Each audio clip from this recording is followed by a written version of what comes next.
سيد الأنبياء والمرسلين سيدنا ونبينا وشفيع قلوبنا وطبيب قلوبنا بالعباس محمد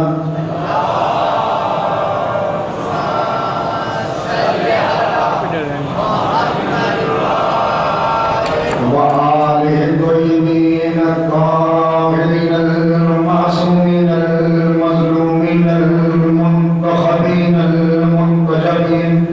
أما بعد فقد قال الله تبارك وتعالى في كتابه المجيد وفرقانه الرشيد وقوله الحق. بسم الله الرحمن الرحيم.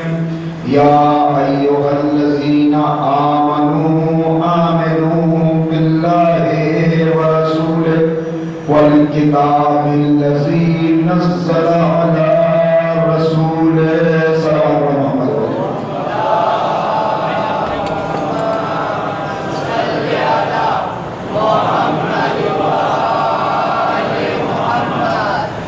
حضرات گرامی بڑی جلدی سے مرحلے طے کرنے ہیں، لہذا براہ راست میں اپنی گفتگو کا آغاز وہیں سے کرتا ہوں کہ جہاں کل تمہیدی مطالب عرض کیے تھے.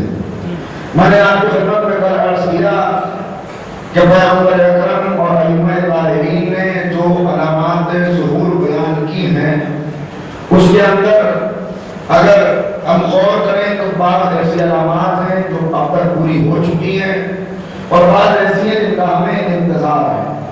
مگر میں مسلسل آپ کی خدمت میں یہ عرض کر رہا ہوں اور ابھی مجھ سے پہلے فاضل مقرر نے بھی اس طرف اشارہ کیا کہ انتظار صرف خاموشی کا نام نہیں ہے، انتظار صرف بیٹھے رہنے کا نام نہیں ہے. انتظار کے لیے تین چیزیں ضروری ہیں. ایک تو انتظار کے لیے ضروری ہے اعتبار. انسان اسی کا انتظار کرتا ہے جس پر اعتبار ہوتا ہے. جب تک اعتبار رہتا ہے انتظار کرتا رہتا ہے. جہاں اعتبار ختم ہو جاتا ہے انتظار بھی ختم ہو جاتا ہے. بعض مہمانوں کو بلایا تو بعض وہ ہیں جن کا انتظار ہے. آپ بار بار فون دے کے پوچھ رہے ایسا آپ آئے نہیں ابھی تک آپ کے بغیر گھر میں رونق نہیں ہے. بعض ایسے ہیں جنہیں انویٹیشن تو بھیجا ہے مگر آپ چاہتے ہیں کہ یہ نہ آئے تو بہتر ہے اور آئے تو جلدی چلے جائیں. اس لیے کہ جہاں جاتے ہیں فتنہ و فساد کرتے ہیں، یہ جہاں جاتے ہیں شرارتیں کرتے ہیں. تو انتظار انسان دل سے اس کا کرتا ہے جو مطلوب ہو، جو مقصود ہو، جو محبوب ہو. اور اگر یہ تینوں باتیں نہ ہو اور انتظار ہو تو پھر کیفیت وہی ہوتی ہے کہ جو یہودیوں کی کیفیت ہوئی. یہودی کون؟ جو انتظار کر رہے تھے. بہت تیزی سے مجھے گزرنا ہے، آپ متوجہ ہو گئے. یہ درمیان کا فاصلہ ختم کیجیے ذرا راستہ آگے تشریف لے آئیے تاکہ بات پہنچانے میں آسانی رہے. مل کے سلام اور محمد والے محمد.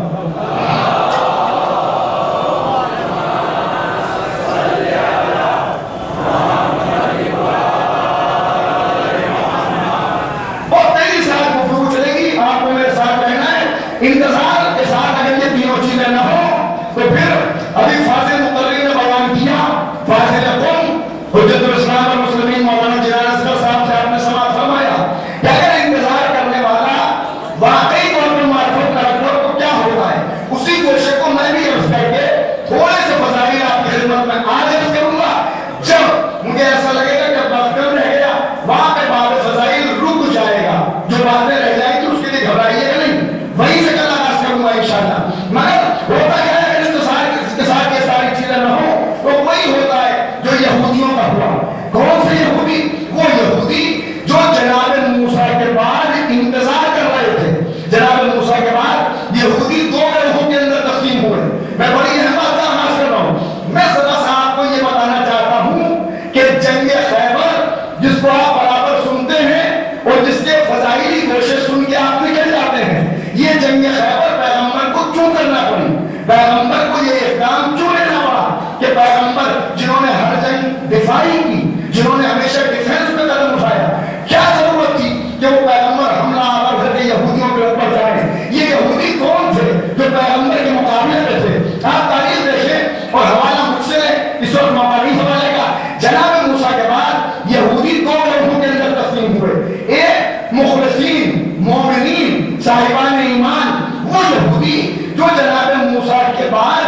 جناب موسیٰ کے تعلیمات کے مطابق اور توریت میں لکھی ہوئی نشانیوں کے مطابق یہ انتظار کر رہے تھے کہ اب موسیٰ کے بعد ایک بہت بڑا نبی آئے گا جو موسیٰ کا بھی رسول ہوگا، جو تمام انبیاء کا سردار ہوگا۔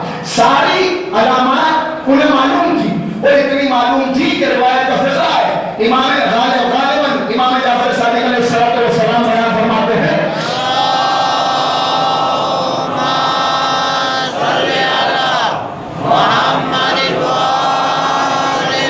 امام بیان فرماتے ہیں کہ اتنا رسول اکرم سے یہ یہودی واقف تھے کہ جتنا ایک بیٹا اپنے باپ سے واقف ہوتا ہے، یعنی اتنا زیادہ پہچانتے تھے۔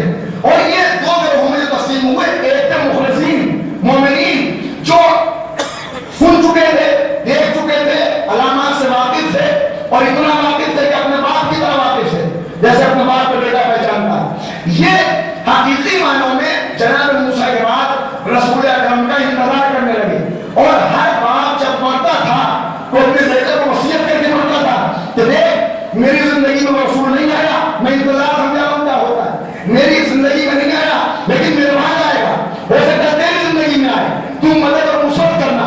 دوسرا گروہ جیسا کہ ہمیشہ ہوتا ہے دو گروہ میں تقسیم ہوئے، ایک یہ مومنین اور دوسرے وہ یہودی، وہ جو دنیا پرست تھے، اقتدار پرست تھے، جنہیں خزانہ چاہیے تھا، جنہیں حکومت چاہیے تھی، جنہیں تعلقات چاہیے تھا، جنہیں دولت چاہیے تھی۔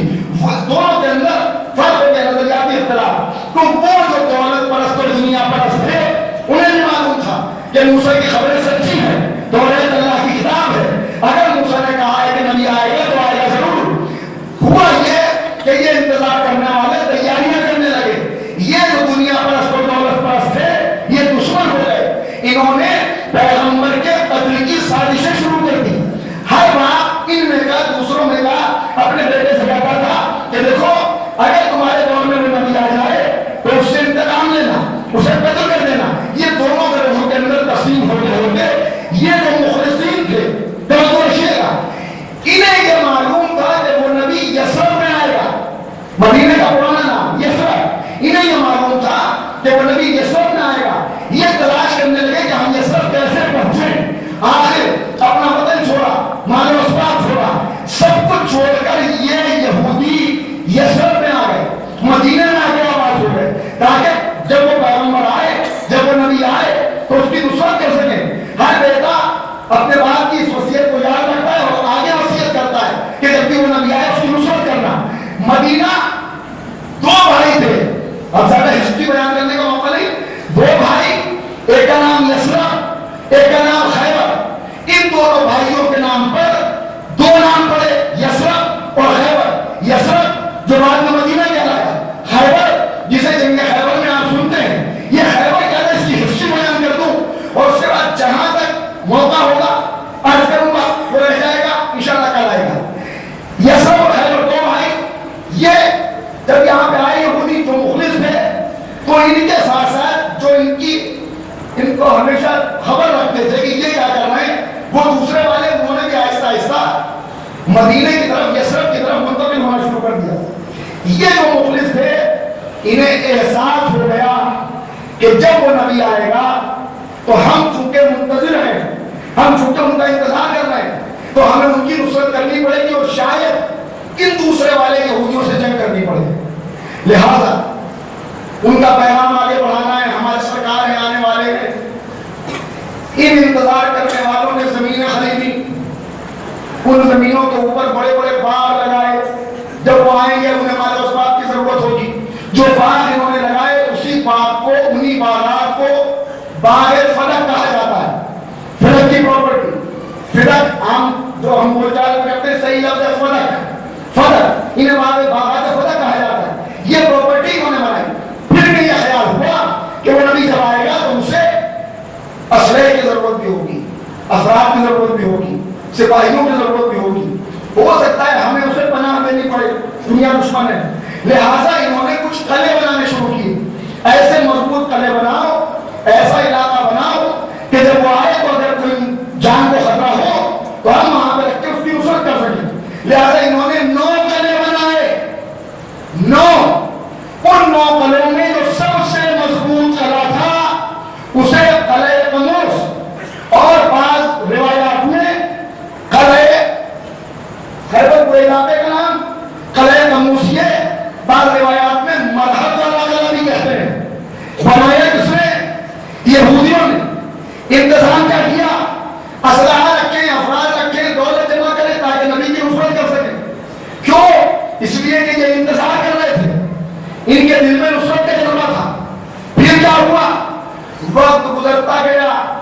دنیا پرستوں کی تعداد بڑھتی گئی، دین پرست کم ہوتے گئے، صاحبان ایمان گھٹتے چلے گئے، دنیا پرست یہ کہتے چلے گئے ان سے کیسا انتظار، کیسا نبی، کیسی کتاب، کیسی خبر، جو کچھ ہے یہی دنیا ہے۔ نتیجہ یعنی وہ دجالی نظام جس کا اب ہمیں سامنا ہونے والا ہے، اس دجالی نظام کا سامنا اس دور کے یہودیوں کو ہوا، مگر چونکہ وہ مخلصین اور مومنین کوئی انتظام نہیں کر پائے تھے، لہذا بزرگ تو صحیح ایمان لے کے چلے گئے، نوجوانوں کو یہ ایمان کی دولت منتقل نہ کر سکے، اور نبی کے آنے کا زمانہ قریب آتا گیا، اتنا قریب آیا کہ اب انہیں پتا تھا کہ بس نبی آنے والے، کیسے پتا تھا ابھی عرض کرتا ہوں، انہیں خاندان معلوم ہو گیا کہ اس خاندان میں وہ نبی آئے گا، لہذا سب سے پہلا حملہ نبی کو آنے سے روکنے کے لیے حضرت ہاشم پہ کیا، حضرت ہاشم پہ قاتلانہ حملہ کیا، مگر اللہ نے جناب ہاشم کو بچا لیا۔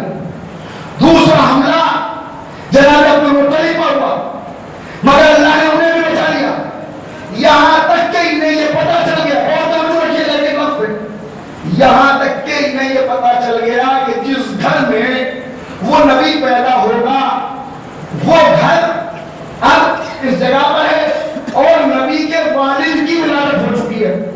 وہ کیسے پتا چلا؟ ان کے پاس جناب یحییٰ علیہ السلام کا قربہ تھا۔ آپ متوجہ ہیں؟ بات بڑھاؤ آگے، ایک ایسی صلوات پڑھ دیجیے اس سے اندازہ ہو کتنا توجہات ہیں آپ کی۔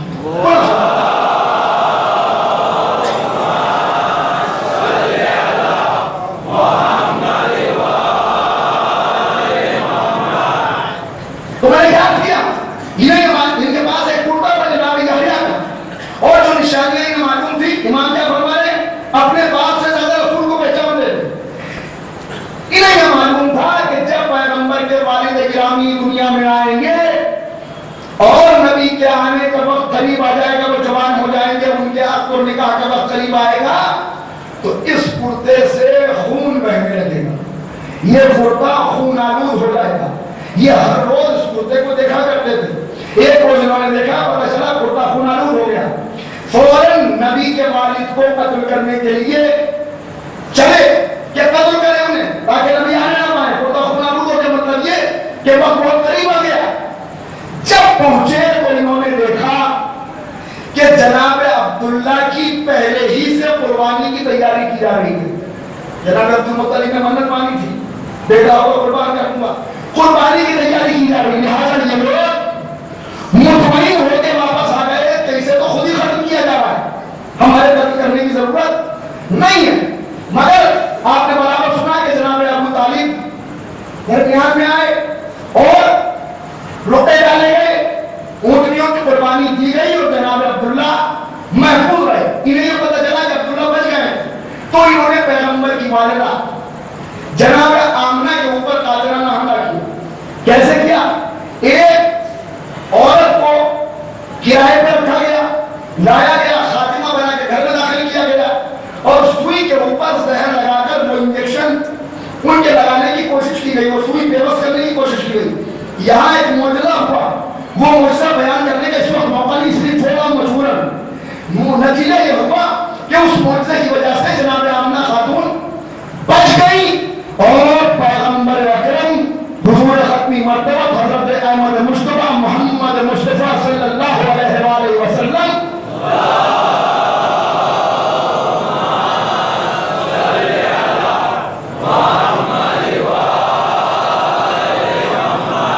اس دنیا میں تشریف لے آئے۔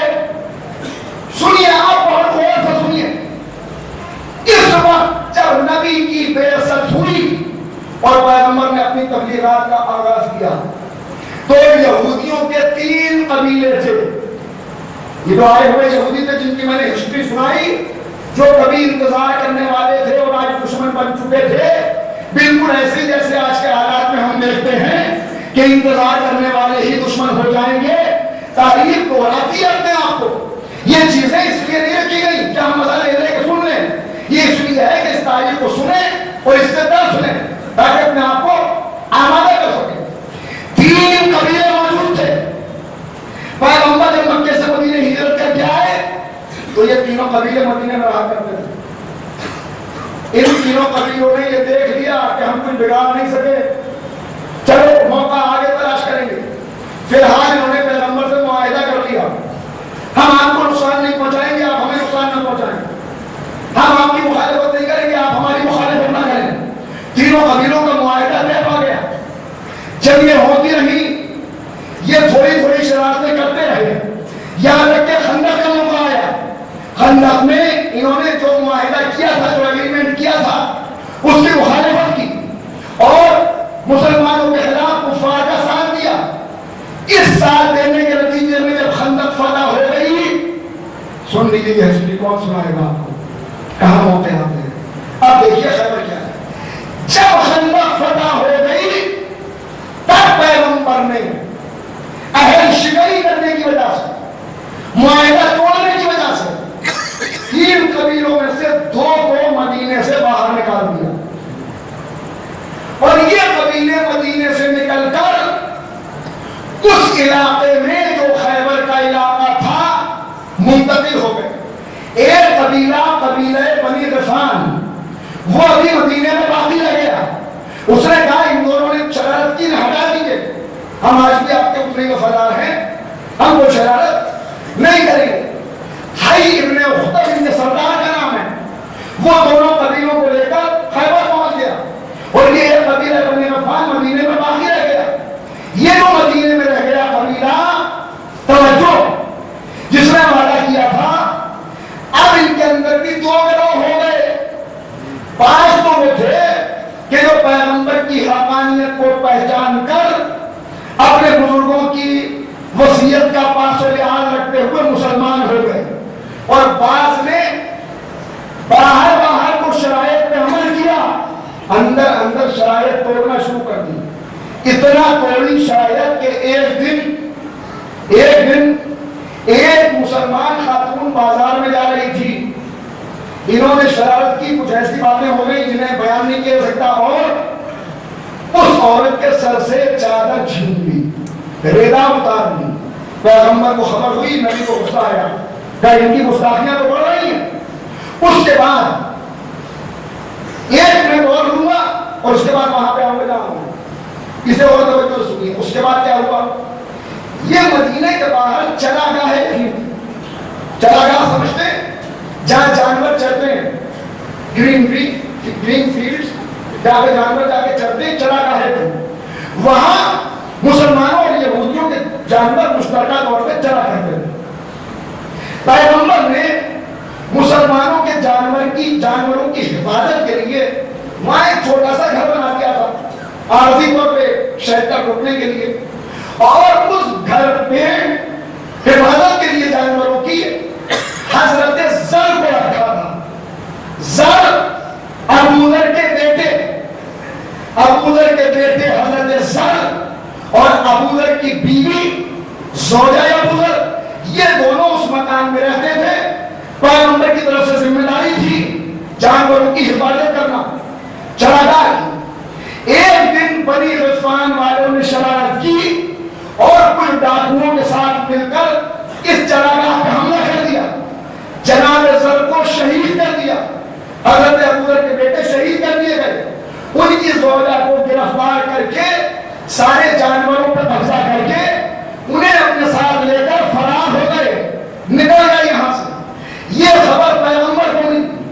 اب یہ ایسی گستاخی تھی کہ قتل بھی آ گیا درمیان میں، اور عزت ناموس کا مسئلہ بھی آ گیا کہ ایک پردہ مسلمان خاتون کو، وہ بھی زوجہ حضرت ابو ذر، زوجہ صحابی رسول، ان کو گرفتار کر کے لے گیا۔ لہذا اب ضروری تھا کہ ان کے اوپر ایکشن کیا جائے، لہذا پہلے پیغمبر نے ایک صحابی نبی کے جناب سلمہ، جو بہت اچھے تیر انداز تھے، ان کی قیادت میں کچھ لوگوں کو بھیجا۔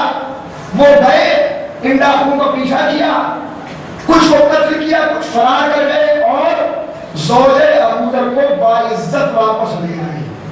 اب نبی نے میٹنگ کی اور بات طے ہوئی کہ ان کے حوصلے بہت بڑھ رہے ہیں، اب ایسے کام نہیں بنے گا، انہیں سزا دینی پڑے گی۔ ادھر انہیں بھی معلوم تھا الیکشن ہونے والا ہے، لہذا یہ بنی غفان والے بھی یہاں سے منتقل ہو کر